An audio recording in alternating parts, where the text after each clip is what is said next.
नमस्कार। सोयाबीन पे मैं वीडियो सलाह बनाता हूँ और जहाँ-जहाँ भी हमारे देश में सोयाबीन होती है, वहाँ मेरे वीडियो देखे जाते हैं और काफ़ी आप लोग एप्रिशिएट करते हैं, उसके लिए शुक्रिया। देखिए सोयाबीन के सीज़न में हम सोयाबीन को कैसे आप बेहतर ले सकें, उसके बारे में मैं आपसे चर्चा करूँगा। लेकिन सोयाबीन लगाने से पहले का जो ये समय है, उस समय में मैं आपको कुछ चीज़ों के लिए आगाह करना चाहूँगा। ये हमारे एज़ ए काश्तकार अच्छा है, हमारे देश के लिए भी अच्छा है।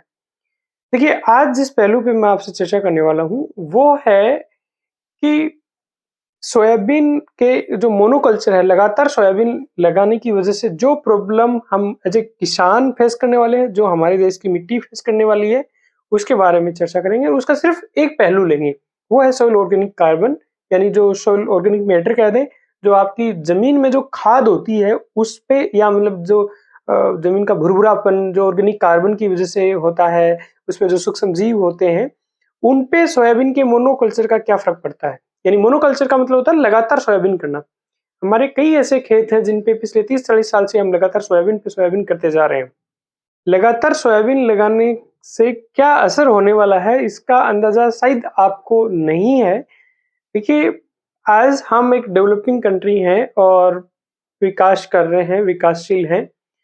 जो सोयाबीन के बादशाह देश हैं, जैसे अर्जेंटीना है, ब्राज़ील है, अमेरिका है, उन लोगों ने लगातार सोयाबीन लगा के बड़ी मतलब मुश्किलें, बड़ी आफ़तें बुला ली हैं और एक जिस आफ़त की मैं बात करने वाला हूँ, देखिए ज़मीन में यदि आपके ऑर्गेनिक कार्बन नहीं है, तो ज़मीन का कोई सेंस नहीं, मतलब बेकार है, ऑलमोस्ट उसको बंजर कह सकते हो। क्योंकि ऑर्गेनिक कार्बन नहीं है, तो उसमें माइक्रोबियल बायोडायवर्सिटी नहीं है, सूक्ष्म जीवों की विविधता नहीं है और वो नहीं है, तो आपकी ज़मीन किसी भी कोई भी काम की नहीं है।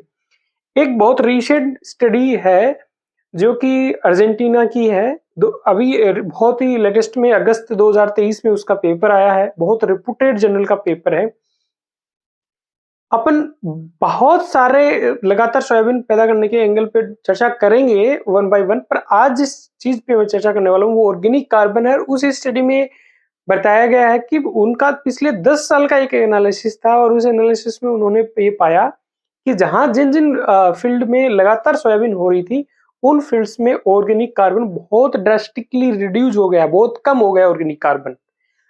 बजाय जिन खेतों में गेहूँ था या जिन खेतों में मक्का थी या जिनमें सनफ्लावर था, उन खेतों की बजाय जहाँ सोयाबीन लगातार हो रहा था, उनमें कार्बनिक पदार्थ की मात्रा लगातार कम हो गई, सेम मैनेजमेंट प्रैक्टिसेस में। ऐसा क्यों हुआ होगा?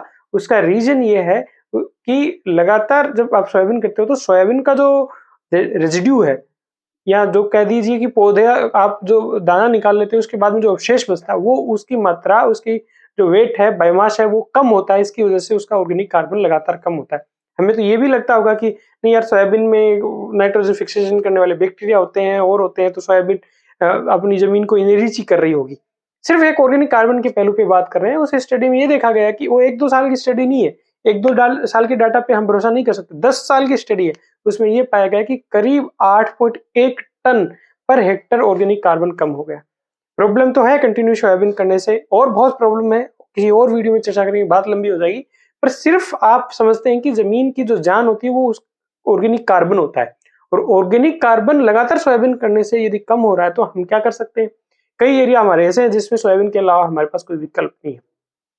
देखिए, एक बात तो ये, यदि संभव हो तो कभी-कभी आप सोयाबीन को प्लीज़ रोटेट कर दें। उसकी जगह कोई दूसरी फसल यदि संभव हो तो आप ले लें। अदरवाइज़ कुछ जो बहुत नीचे के खेत हैं, जहाँ अक्सर सोयाबीन आपकी खराब हो जाती है, तो वहाँ सोयाबीन करने से बेहतर है ना कर लें, वो ठीक है। आप उसको फैलो छोड़ दें, आपको फ़ायदा मिल जाएगा। जो वीड्स आपके हैं, खरपतवार हैं, उसको इनकॉर्पोरेट कर दें और उस बारिश के सीज़न के दौरान आप यदि पॉसिबल हो तो जो आपके जो भी वेस्ट डिकम्पोज़र या बेनिफिशियल माइक्रोब्स हैं, कोई वेस्ट डिकम्पोज़र ले लो, चाहे गुजरात वालों का, नई दिल्ली वालों का या और कोई जो बेनिफिशियल माइक्रोब्स हैं, उनको आप उसमें बारिश के टाइम में खेत के अंदर यूज़ करें या ये आपके घन जीवामृत जीवामृत बनाते हैं, इस टाइप की चीज़ें भी आप यूज़ कर सकते हैं। और सबसे बेहतरीन तो ये होगा कि आपका जो कुल रकबा है, उसका आप करीब 15 से 20% रकबे के अंदर सोयाबीन ना लेके उसमें ग्रीन मैन्योरिंग करें, ढैंचा या सनई की हरी खाद करें। आप बारिश के टाइम में ढैंचा सनई का बीज फेंक दें, करीब 20-25 किलो प्रति एकड़ के हिसाब से कुदरत जब मौका दे 45 दिन से लेके 55 दिन तक उसको मिला के छोड़ दे, नेक्स्ट फसल ले। थोड़ा हमें लालच होता है कि नहीं यार, मैं मेरे खेत में ये कर लूंगा, ढेंचा कर लूंगा, नहीं कर लूंगा, उसमें सोयाबीन करता 2 बोरी बीघे की निकलती। अरे तो 2 बोरी बीघे की सोयाबीन निकलती, 8,000 रुपये बीघा खर्चा है, 10,000 रुपये की सोयाबीन आपकी होती, पूरी आपके 6 महीने की माथा फोड़ी, और आना जाना कुछ है नहीं।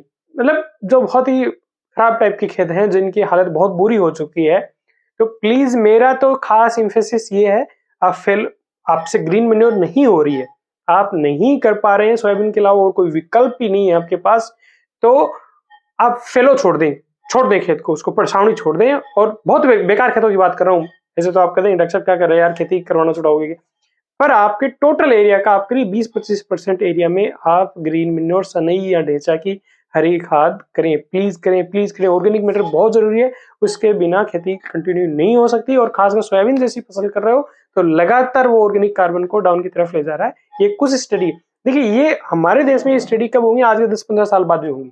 अब एक तो ये है कि हमारे पास ऑप्शन की, हम जो अर्जेंटीना, ब्राजील और अमेरिका ने जो सोयाबीन के बादशाह हैं, हमसे 3-3.5 गुना जिनकी उत्पादकता है, उन्होंने जो गलती की है, पहले ऑर्गेनिक कार्बन कम किया है, फिर ऑर्गेनिक कार्बन बढ़ाने के लिए वो कुछ हरी खादें वगैरह यूज कर रहे हैं, वो करें।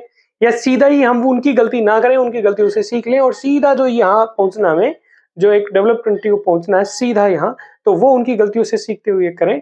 तो प्लीज, और ये कोई आपको घर पे आके ठोक ठोक के कहने वाला नहीं है कि नहीं भाई आप हरी खाद कर लो, आपकी जमीन खराब हो जाएगी।